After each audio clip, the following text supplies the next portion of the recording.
Good evening. My name is Melissa Nonaka, Assistant Vice President for Community Affairs for APABA-DC. I am joined by Anjum Unwala, our VP for Community Affairs. Thank you for joining us for our fireside chat with Nury Turkel, the Commissioner to the United States Commission on International Religious Freedom, or USCIRF.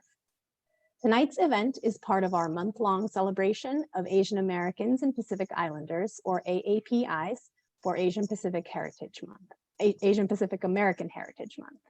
For those of you who may be new to APABA-DC, it is the oldest and largest voluntary bar association of AAPI lawyers, judges, and other legal professionals in the DC metropolitan area. For the past 40 years, we have endeavored to serve as a voice for this community, elevate and promote our community's advancement, and give back to the community.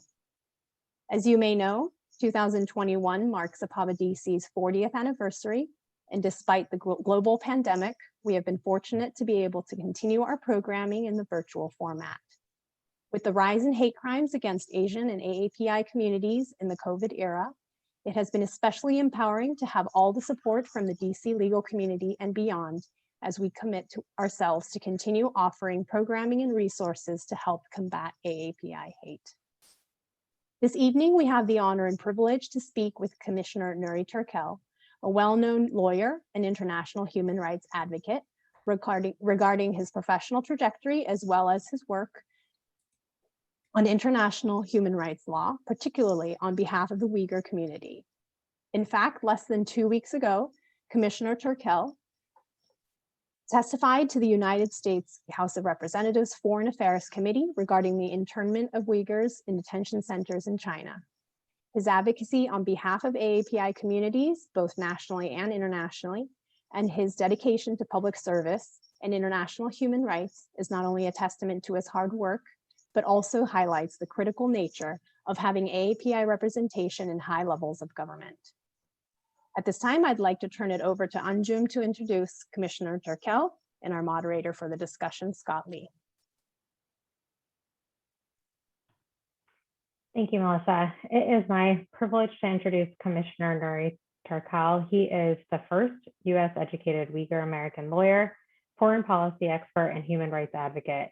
He was born in a re-education camp at the height of China's tumultuous cultural revolution and spent the first several months of his life in detention with his mother. He came to the United States in 1995 as a student and was later granted asylum by the United States government. Commissioner Turkel received an MA in International Relations and a JD from the American University in Washington, D.C. As an attorney, he specializes in regulatory compliance, federal investigation enforcement, anti-bribery, legislative advocacy, and immigration. In addition to his professional career, Commissioner Turkel has devoted his time and energy to promoting Uyghur human rights and supporting American and universal democratic norms. He serves as the chairman of the board for the Uyghur Human Rights Project, which he co-founded in 2003.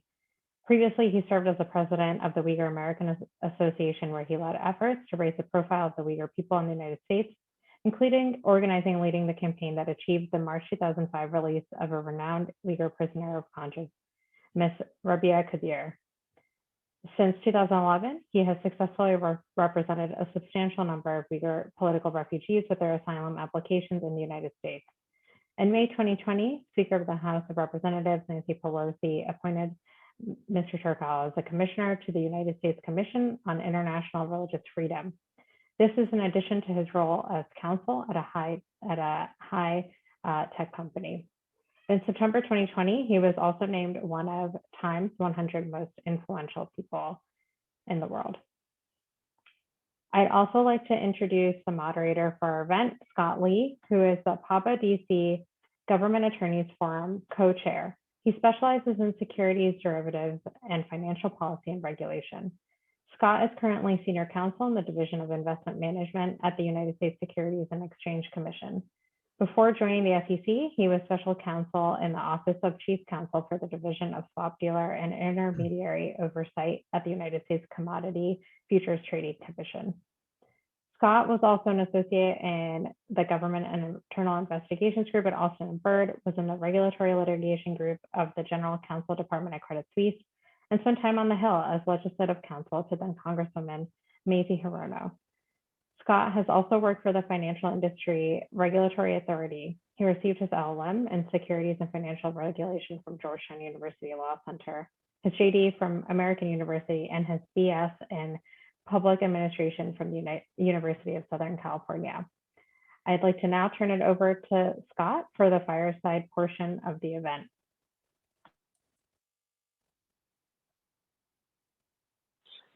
Thank you, Anjum and Melissa, for that introduction. Before we start, I just wanted to again thank Nury for agreeing to participate with us on this event tonight. I've known Nury for many years now, and I would like to think decent or even good friends in law school.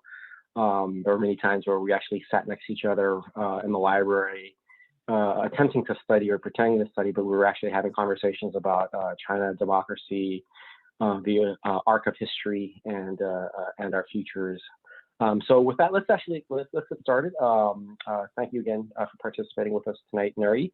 One of the first questions we have is, as Anjum indicated, Melissa indicated in the introductions that you were born into a re-education camp in China, and eventually were able to emigrate into the United States, where you completed your education, including law school.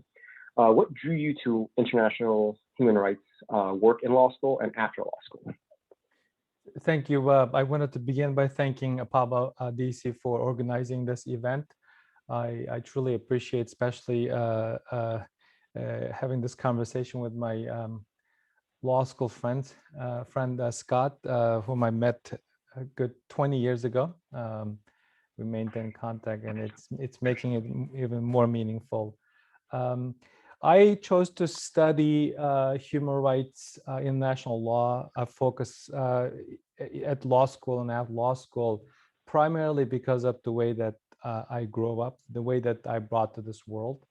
At the height of the Cultural Revolution, my mother, who was 4 months pregnant with me, was taken into the re-education camp, which is very similar to the camps that the communist government in Beijing had set up for the Uyghur people in the last 3 or 4 years. It's very similar. Then it was also focusing on brainwashing, indoctrination. But after we were released, I think I was about 6 months old when my mom and I let go. I grew up walking by that particular building, Soviet-built building, where they kept me and my mother, and then that turned into a shopping center. So I grew up walking by, hearing about the way that I was brought to this world by my parents. And as I grew up in China, back in my secondary and high school education, I noticed that there's some deterioration in the situation, especially after the collapse of the Soviet Union in a post-Cold War environment, U.S. invasion of Iraq. There was a active geopolitical discussion in the Eurasian continent. And also around that time, the Chinese also ratcheted up, come up with something called Yanda in Chinese, Strike Hard Campaign, to prevent the Uyghur homeland from becoming a Balkan or Balkanized. With that, they established something called Shanghai Cooperation Organization. I mean, this background naturally made me to interest in international relations, international law, seeing the countries remerging in the backyard of the Uyghur homeland. And I came to the United States in August 1995 as a student. So the first thing that made me realize that studying law, especially the international law, humanitarian law, particularly appealing because of my own asylum application. At the asylum interview, those of you who have done asylum interview or represented asylum cases know that one of the most common questions were, have you ever been harmed? And my answer, naturally, yes. And I told this young asylum officer in San Francisco asylum office that I was born in detention. And she found it quite incredible. So we had conversations. So my asylum interview, it took me about 45 minutes. It's a very complicated process, and no one knew who the Uyghurs were. There was not even one newspaper article that you can use as evidence in asylum application. So it was very challenging, and yet my story, and as we walk out the asylum office, walking down the street towards Market Street in San Francisco, I looked at my lawyer, who is a fluent Chinese-speaking musician of Irish origin. He said, and I told him, look, you have a wonderful profession. You're just making me feel like I'm a newborn child. And he said, you can be a lawyer. That's the beginning of my legal career. So he helped me to kind of, made a plan for me to get a second bachelor's degree and sit for LSAT and help me with my personal statement. And my personal statement, something very related to why I do what I do, which is, I was just jokingly mentioning this to one of my associates at my day job when she congratulated me for my being included in the Fortune 50 leaders list this year. And I said, I'm just trying to give back to the community. I said, oh, I wish many of us could say that. So this goes way back, the way that I applied for asylum. Scott knows that we have this professor, Rick Wilson, who was in the admission committee, who read my personal statement specifically about those background. And on the day that we showed up at the law school in August 2001, during the orientation, he said, I know you. I'm like, what happened? How do you know me? He said, I read your personal story. So the long story short, because of this background, because of the environment that I grew up, because of the transitional period that I witnessed, both in China and after coming to the United States, I was compelled to focus on my area of practice on humanitarian law, international law, and also there's something else happened in law school and after law school. Scott, remember, in the second or third week of our law school, we experienced 9/11. So I started hearing about Geneva Convention. I started hearing about the camps in Afghanistan, and then I got dragged into the Guantanamo work. And in order to engage in Guantanamo work, you have to educate yourself in the U.S. Constitution, criminal law, international law, diplomacy. So that is also part of the reason that this is all about, my personal experience. I wish I didn't have to talk about the way that I was brought to this world, and yet because of what's happening now, so I have to remind my audience when I give public speaking that what we're seeing today has been something ongoing, at least for 5-6 decades. We're just seeing the worst part of it. So international community technically find out about what CCP government is really about through the genocidal campaign in Xinjiang and upending democracy and rule of law in Hong Kong. Yeah, Hong Kong is definitely near and dear to my heart. That's where my mom's side of the family is from.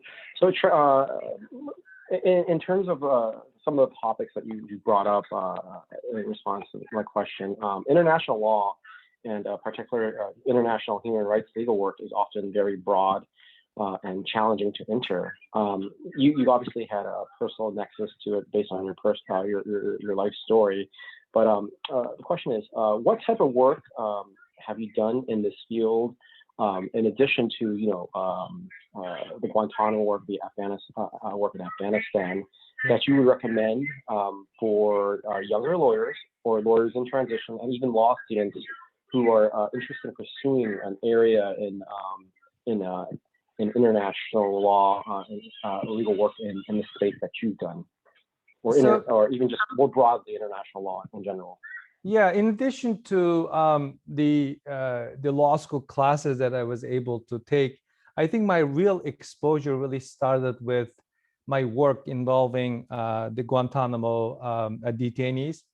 2004-2005 Center for Constitutional Rights, CCR in New York, managed to get hold of the list of detainees through FOIA request. So that was the opening of this whole Guantanamo work. The reason that I'm mentioning that is because, this is one of the few places around the world that independent entity can force the government to release such a sensitive information. That's the power of law. And also, during that time, one of your former professors at Georgetown, Scott, you may remember the Neil Cattell, who was leading the effort to set up this de facto Guantanamo Association that included Eric Holder, even Senator Obama then. The notion was that in our system, we have a thing called judicial independence. The executive cannot appoint the judge, the prosecutor, and defense counsel all by one person. So in the Guantanamo, that was the case. And also that because of US violation of Geneva Convention, making this legal black hole, that compound, okay, this is not the type of a situation that I signed up. I'm a US citizen by choice. Unlike most of you, I wasn't born here. I become a US citizen. So when you see stuff like that, it sounds like a pep talk, but that was the very compelling reason. I barely finished law school. I didn't even have a full-time job lined up, but I was traveling to Guantanamo. I was so passionate, consumed, and engaging with the State Department, learning, dealing with the legal Office of Legal Counsel at the state, trying to figure out why the United States set up this prison camp down in Guantanamo. What does it mean for international law? What does it mean for our standing in the world? And what does it mean for domestic laws, courts?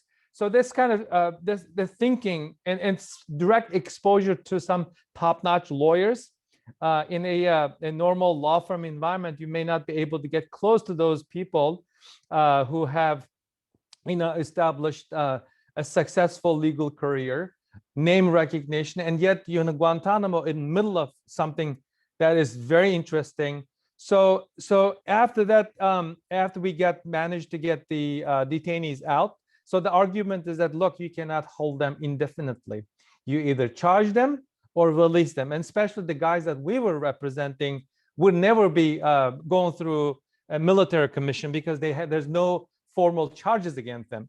The guys who are supposed to be showing up in the court are the real ones. So the damages are done to the people who have been picked up in the wrong place at the wrong time. So after they got released in early 2001, and it took another turn, there was a violent clash between the Uyghur protesters and the Chinese police. So that prompted many young Uyghur kids to leave the country, coming to the United States and Europe and elsewhere. So I was asked to represent some asylum seekers. So that was the beginning of my immigration work. So I did involved in immigration, affirmative asylum application work for about 7 years. Technically, if you ask me, what kind of job, what kind of legal work you did after law school, I represented airlines. Antitrust was the type of practice that I get involved in a major global antitrust investigation was something that I initially got involved. And now I do FCPA. So basically what I have been doing out of since law school, graduating from law school, was primarily the antitrust enforcement investigation, now the FCPA. But during that, between that, or before that, I got involved in the very interesting. If you ask me one simple question, what was the best thing that you did with your law degree? I would probably say representing the asylum seekers in the United States, because I was one of them. I came here as a student, escaping persecution and finding home here. This has been one of the most fulfilling, and I know some of those Uyghurs, particularly, that I help to get asylum granted. Now there have been some of them very successful, have established a professional life, tasting American freedom. So before we get too far along, I have to actually also make a statement saying that everything that we talk about today, the views I expressed in this Zoom call is my own and is not reflective of that of the Commission the commissioners, my coworkers, staff, and anybody else in between at the Securities and Exchange Commission. But with that said, I think that there's a unifying theme from the first and second question that you touched upon, in that maybe you can talk about a little bit more, is the path to doing international law has not necessarily been the smoothest, if I can use that word, or it's not necessarily been like a straight upward trajectory. It seems as if you bounced from human rights to FCPA and other areas in the international law arena. Can you maybe talk a little bit about that? Yes. So yes. For the younger lawyers who see you as commissioner of a foreign commission and hold such a high role, like, can you talk about like that path there a little bit more? Yes, and I also make that disclaimer, even though that I'm I have different hats to wear, but most people have known me with my official title. I'm a commissioner in the U.S. government agency. So the views that I'm expressed, even though much in line with the commissioner's view, for the purposes of this conversation, I am representing my own view. Just be reminded of that disclaimer. We have to do this. It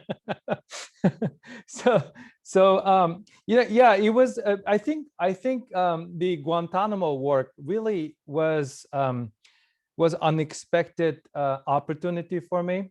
So we're talking about people like Eric Holder, the Greg Craigs, all the famous Washington lawyers who were so passionate about restoring rule of law in Guantanamo, following our treaty obligations around the world.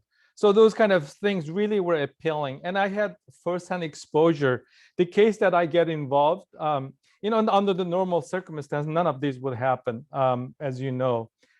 It takes a long time to build and then reach that level, even be able to represent a case in the federal appeals court, let alone Supreme Court, because of the unique nature of the cases that we involved, that the US government picked up foreign nationals in the battlefield, in some cases that they were sold to the US military by bounty hunters, and have to bring them to the United States, and the Bush administration decided that they had no intelligence value. So what do? They tried to find a home. And then, as you may recall, there was a rhetoric in here, like we have the worst of the worst bomb makers and killers. While the rhetoric was spelled out loud and clear in the Fox News, it was difficult for the diplomats and lawyers at the State Department to find a home. There was a lawyer by the name Dan Fried, who was the head of the War Crimes Office then, and he was traveling around the world trying to find a home. So it was a sudden trajectory kind of propelling me to that situation. And I happened to have this China background. The political background also was very appealing to the legal team, who can read the law but didn't have the exposure to the political environment, the minority issues, the human rights issues, the cultural sensitivities.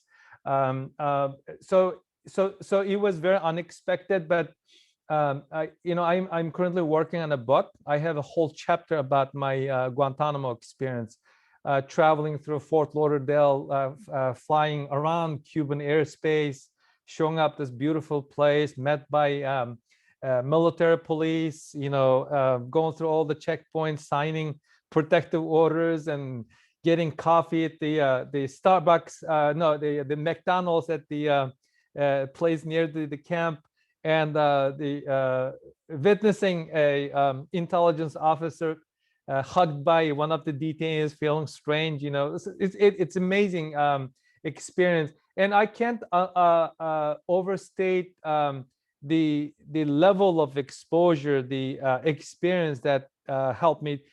So public interest law, public service, is oftentimes thankless proposition. As I mentioned, I've been doing human rights work for nearly 20 years, and all of it have been volunteer. But at the end of the day, it's costly. It is exhausting, thankless, but it is so gratifying, because you help those who cannot speak for themselves, and you help those who are not in a position to defend themselves. So in that aspect, I think it was very challenging experience, language barrier. In the early part of my work, I had some challenges because of my foreign-born status, security clearance, people watching me all the time, making sure that I don't violate certain rules, no phone, stuff like that. So it was very difficult, and I had to make a financial sacrifice because it was a pro bono work.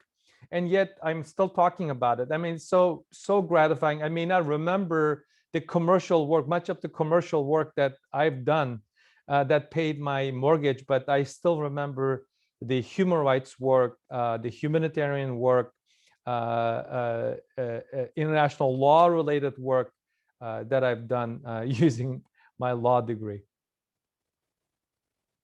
So I wanted to give you a quick heads up that there is a potential technical glitch on my computer, and I just got a message saying that I might need a reboot.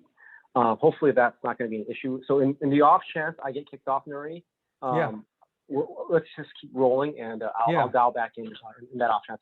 So along the lines of your trajectory, I also want to talk maybe about some of the challenges and hardships, if we might, about your path in your asylum work and in your journey to be an international law attorney. If you can touch upon some of the challenges you've experienced and some of the hardships, which you brought up just a few moments ago. Yeah, the personal sacrifice. I usually don't talk too much about this, but since you asked, last time I saw my mother was summer 2004, when my mother came to the United States for my law school graduation. So we're talking about, May 24, that's the time that we graduated. It's going to be 18 years. So it is that 17 years. So it's hard. It's hard. I can't, sometimes I feel so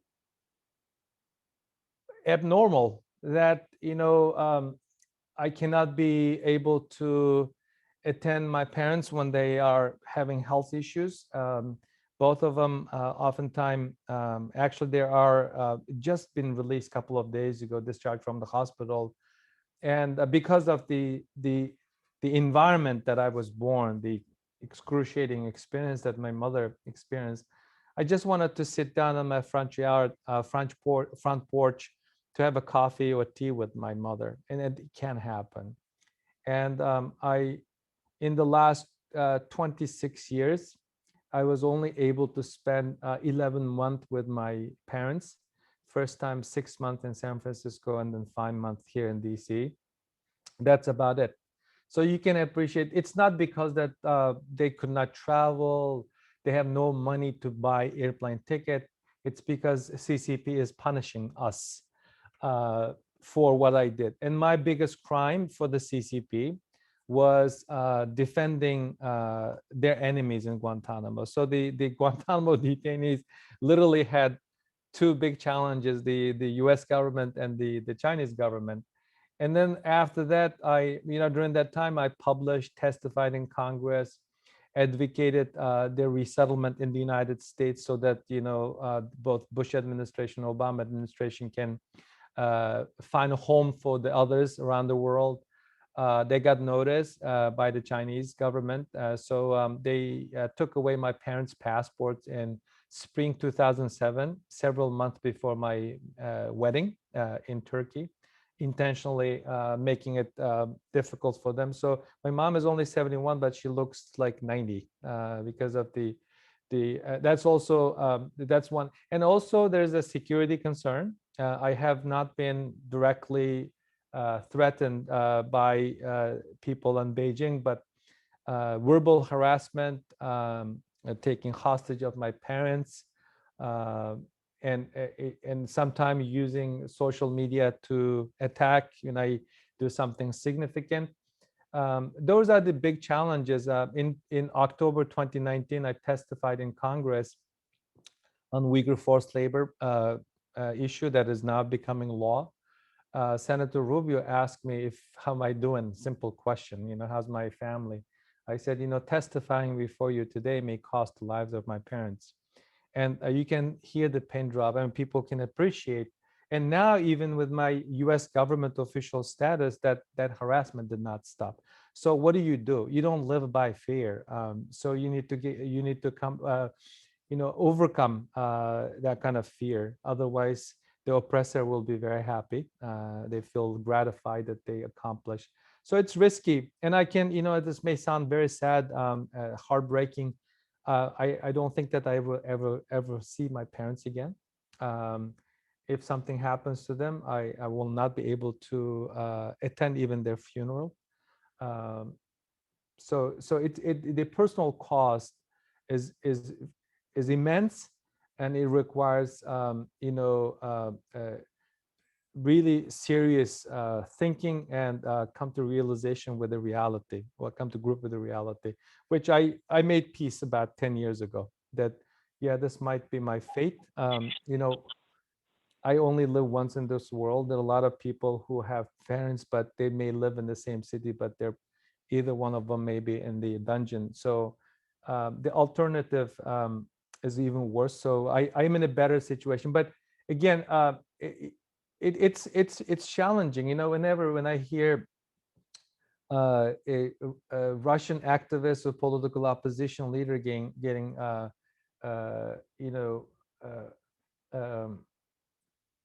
poisoned or harmed, that kind of thinking naturally comes to mind. So personal cost and a looming threat sometimes makes you feel like, is it worth it? But more you think about it, and then when you look around the impact and the progress you made, you feel like, okay, this is worth it. I know it's a long answer, but it's. I think people who are on this call and who will watch this call, the Zoom call, will appreciate you sharing, these personal anecdotes, because at the end of the day, we're a collection of stories, and these stories are what will, permit people to see how much strife and difficulty that they need to overcome to pursue whatever legal path that they want to pursue, especially in this arena where, as you said, it doesn't always pay, but you might get lucky and find a position that will help pay the bills, as you indicate. So let's transition to something that you brought up a few times, was testifying in front of Congress. So last year in 2020, U.S. Speaker of the House Nancy Pelosi appointed you as a commissioner of USCIRF. You are the first Uyghur American to serve in this role. Can you talk about, if you're comfortable talking about, how you got this job, for those who would like to get a job like that in the future? Yeah, it is. The USCIRF is a federal agency, independent federal agency established under the mandate of International Religious Freedom Act of 1998. So this was after the Cold War.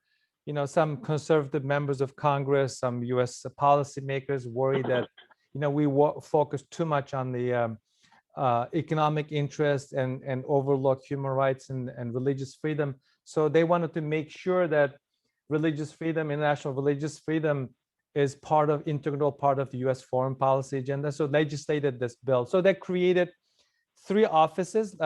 Technically, one is at the state. It's called the Office of International Religious Freedom. The top person is an ambassador level official. And then there's another senior level official position is at the White House.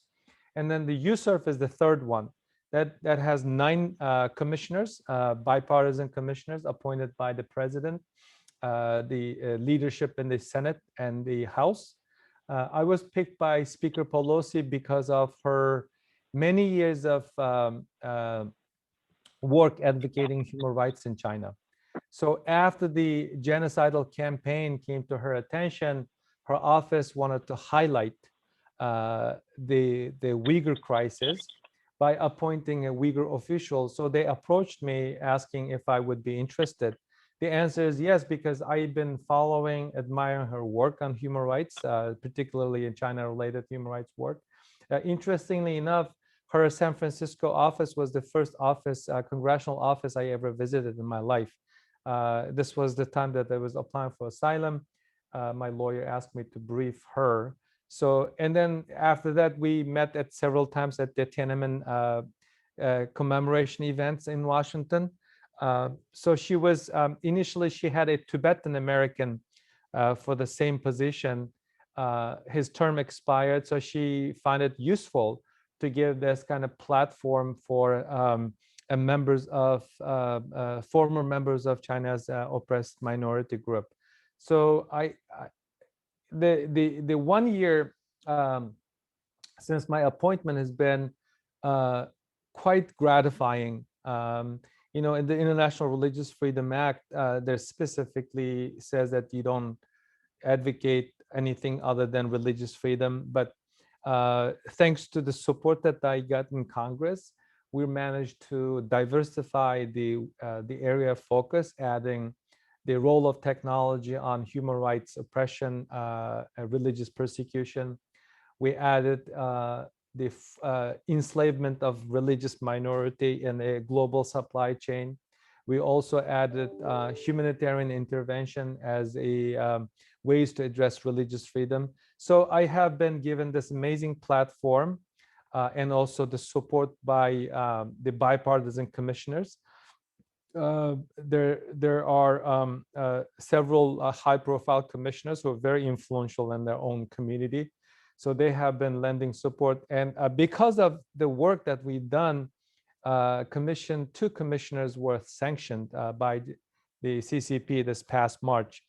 Tony Perkins, who is the president of the Family Research Council, serving. All of us have a day job. We volunteer. And then Gail Manchin, Senator Manchin's wife, who is also sanctioned. So that shows that the USCIRF got CCP's attention. Now we added another aspect, Hong Kong religious freedom. We adopted Jimmy Lai, the Hong Kong leader, as a religious prisoner of conscience, RPOC. I am going to take over that task from one of the commissioners who recently retired. So yeah, we've been focusing on many issues involving religious freedom, human rights, attaching to the overall U.S.-China relations. Because of this interesting work, we were able to get the Hong Kong legislation passed, the Tibetan legislation passed, there's a Uyghur legislation. As we speak, there are about four legislative initiatives under consideration in the United States Congress. And as a result of this legislative mandate and activities, the administration, both the previous and current administration, announced 74 punitive sanctions against the Chinese officials. This 74 is only involving the Uyghurs. There are also a bunch of them involving Tibetans and Hong Kongers. So I'm very pleased the way that this has been working out. We have over 24 staff members. They support our work with the research, with making arrangements for public speaking. So it's been an amazing experience. Again, you know, I came to the United States as a, you know, this only happened in the United States. A commissioner with Asian heritage picked by a Speaker of the House. This guy happened to be a former asylum applicant. You know, this only happens in the United States. So I'm very proud the way that things has been, and I am very grateful to Speaker Pelosi to put me in this position.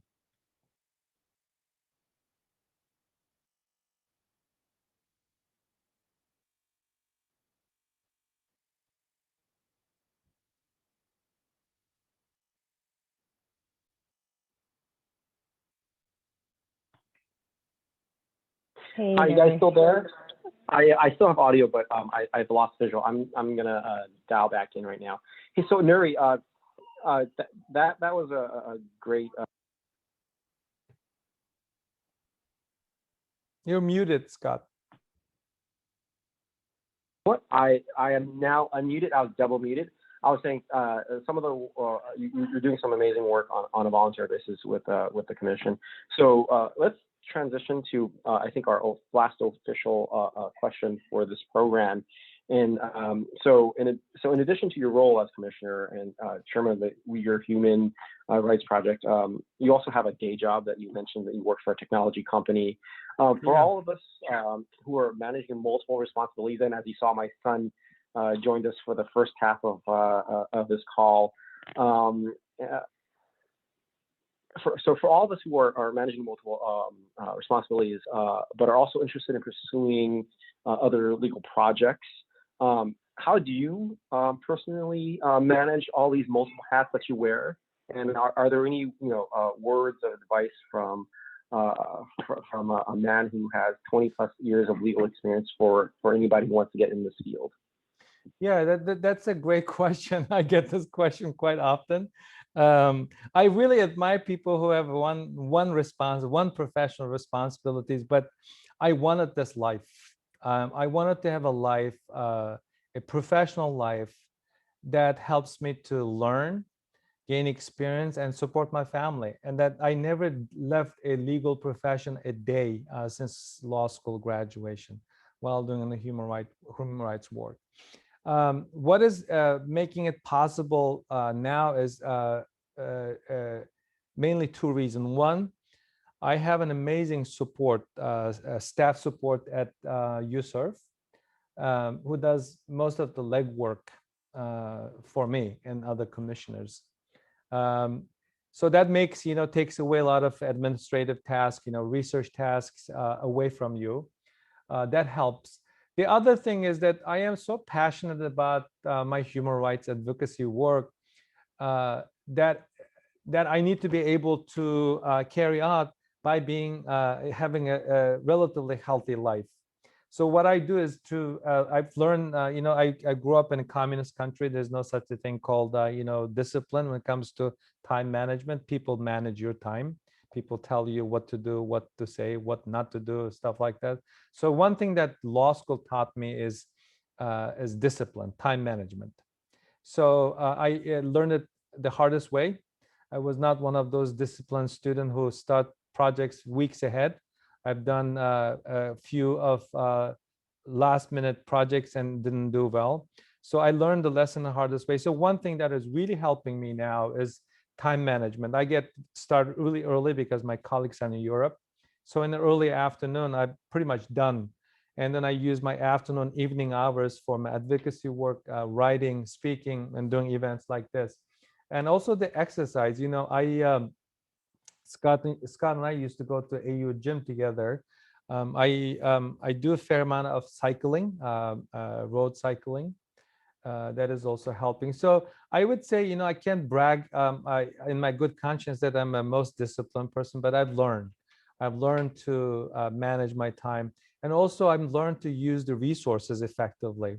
On top of my USCIRF responsibility, I set up this research organization, Uyghur Human Rights Project, 17 years ago.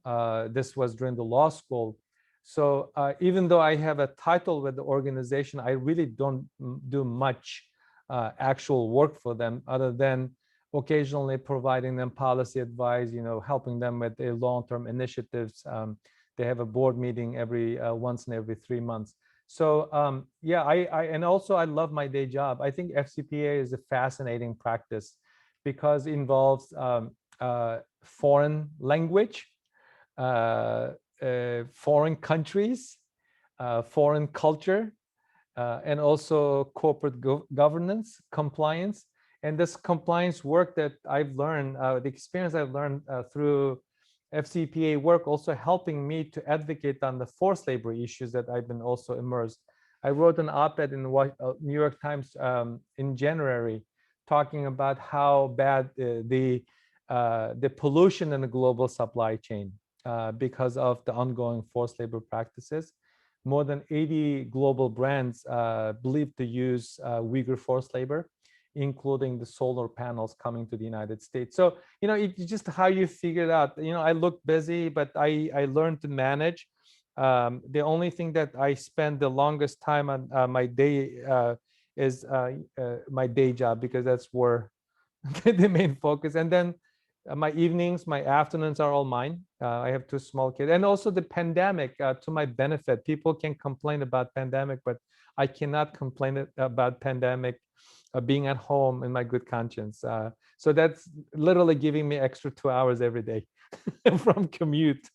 So that's amazing. So I'm gonna say that we've come full circle in our conversation from when you were born in an internment camp in China, to your asylum, to your law school time with me, to your work in Guantanamo and your Afghan work, to your asylum work with Uyghurs, and now your work and your ability to juggle many balls and wear many hats as a professional lawyer and a father and a pillar of the Uyghur community. I'm now going to open up the floor to question and answer. I see that we actually got one question from the audience already, and so I'm going to just read it as I have it on my screen. The question is, what can we do to help human rights issues as lawyers and law students, such as in advocacy work? And I'll let you answer that, but also if there are any other additional questions out there, please send them our way, and we'd be happy to share that with Nury. So the floor is yours again, Nury. Yeah, I think, even if you don't do human rights work, I think spending some time, your pro bono hours, to do some humanitarian work, specifically, I love asylum work, because you help people to change their lives. And those people those individuals have a different life ahead of them because of your professional service. It's especially in my situation, I've represented teenagers, I represented family people, I represented camp survivors, and I represented people who were in prison for just simply practicing their religion. So this kind of experience is not something that you can learn from people, even books. These are very practical experience. And thank God that we live in a country that we encourage to do pro bono work as a lawyers. So if you spend that 10% of your time, if you're in a law firm, most of the big law firms have a pro bono program. If you, and even a solo practitioners, not doing a type of humanitarian law related work, doing a asylum work a year. I'm sure there's a way to find out where you can get cases with clients. If you're looking for an opportunity to do some asylum work, I know how to find you people. I can put you in contact with a real cases, particularly the individuals coming from Hong Kong, from China, mainland China, have a very good chance. For example, the Uyghur asylum cases now, with the genocide crimes against humanity determination by Secretary Pompeo and affirmed, endorsed by Blinken, the country condition is so obvious, well documented. So it's not that difficult, but it's a fulfilling, very gratifying experience. So again, it sounds like a law school a slogan, but give back to the community, and it's easy, and it makes you very happy. Thank you. So we have another question from somebody, a member of the audience, and the question is, what have you found to be the most effective venues for making change in your human rights work? Is it through litigation, advocacy, some other avenue? And I would guess to say maybe even a combination of all that, but if you can maybe touch upon your thoughts on that. Yeah, that's a great question. What I find it, the type of human rights work I did was not a grassroots. The Uyghurs are Muslim people. We live in Islamophobia, a world where societies, people treat others with bias, prejudice. It's impossible to get the type of sympathy that you would hope for.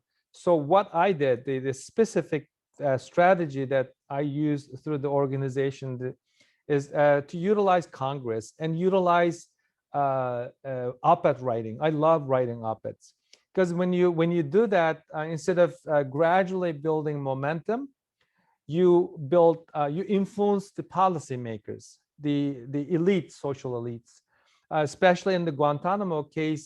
It was difficult. The country was attacked, 3,000 people dead. How do you make people to feel sympathetic to, rule of law in a military prison? And what you could do is that, okay, we are better than this. We can handle this. We can handle this kind of challenges. We can still have people to go to the court and let them go through the court. I mean, that kind of education was very helpful. I even appeared in Fox News, making the case for people in Guantanamo. I've written a number of op-eds. Some of them managed to be published in the Wall Street Journal.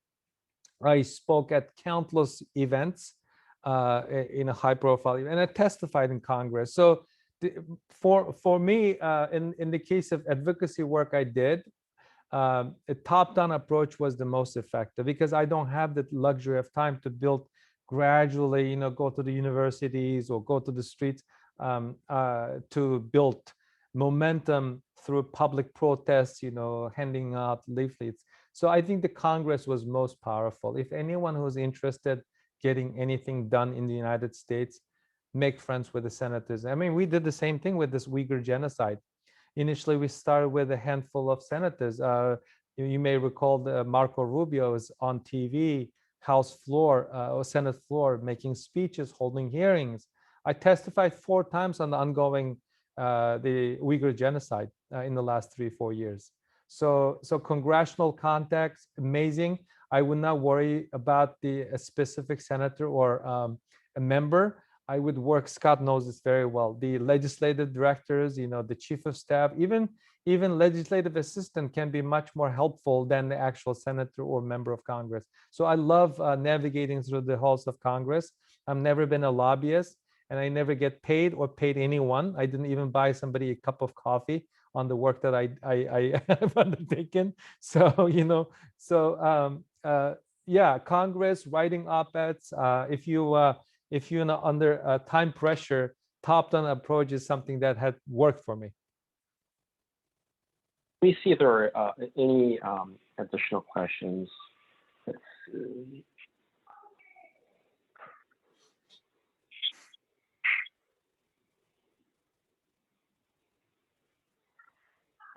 So a follow-up question was, what is your message to the Han Chinese people who are sympathetic to the Uyghur people and desire to work toward ethnic reconciliation in a framework of democracy and rule of law?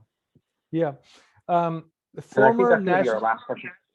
Former national security, deputy national security advisor by the name Matt Pottinger, fluent Chinese speaker. Some of you may know him. A delivered speech last May 4th, in commemoration of Wusu Yundong, the revolution in China.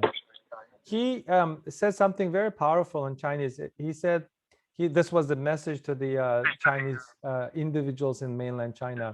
Have you heard, did you know that your government is operating concentration camps in your backyard?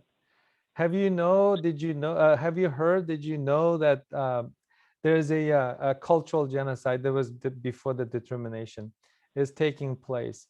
So if the Chinese individuals, either here or those who have access to free flow of information, at least realize that not in my name, that you could do this to another human being would be a very powerful message.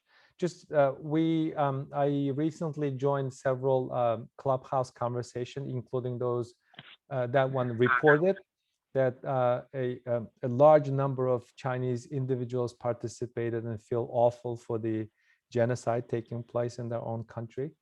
That was very powerful experience for me on an individual level. So, at the end of the day, this is about the Chinese people. If they don't make an effort to stop this, this will create a long-term stain in the image of the Chinese country, China, and the Chinese people. When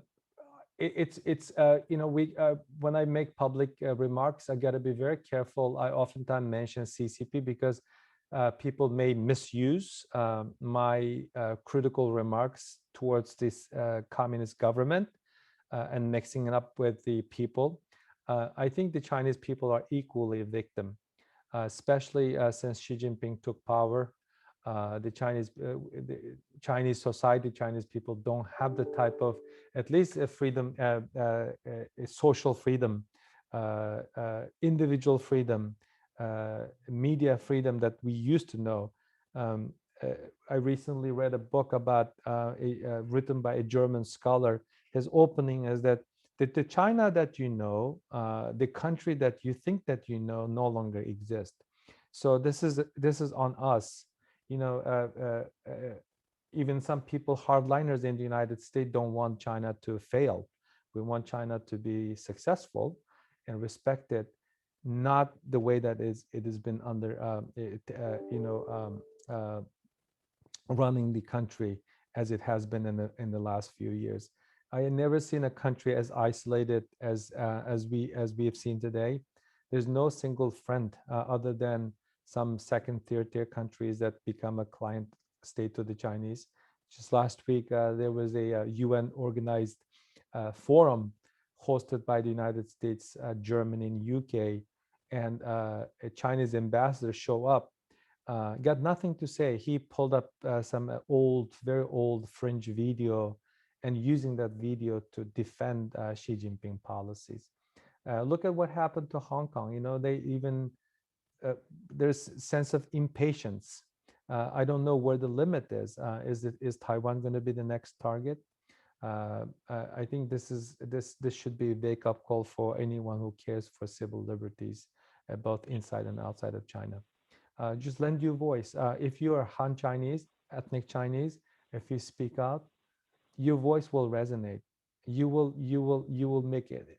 You will be impactful, lending your voice and speaking out. So I appreciate those comments, Nury. I do hope that the arc of history bends towards justice in this area for all people, Han, Uyghur, and everyone else, and the many ethnic minorities that do live in Greater China. With that said, we want to thank you for joining us today at this event and speaking about your experiences as a lawyer practicing in the corporate space as well as in the human rights advocacy space. Your guidance was insightful. I think that a lot of the younger lawyers or lawyers interested in this international law arena are very appreciative of the comments that you shared. And we look forward to seeing and hearing about all the things and accomplishments that you'll and the work that you're doing at USCIRF.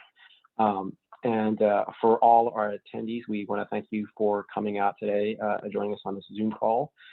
If you're interested in more APABA-DC events, because there are a lot of APABA-DC events, please join as a member if you're not a member. Renew if you are a member. And you receive weekly announcements of upcoming events. One event that I like to plug is June 12th. It's a Saturday next month. It's APABA-DC's annual picnic. It's a generally well-attended event. And this year we will exercise social distance policy, and it should be a good event. With that, if you're also interested in being more active with the Asian American Bar Association or Asian American issues in general, come join the board. To get more information about joining the board, we have an information session on May 25th at 6 p.m. Please reach out to us if you need more details. And with that, I want to thank everybody again, especially Nury, for participating, and have a good night. Thank you so much, everybody. Thank you so much. Thank you. Thank you.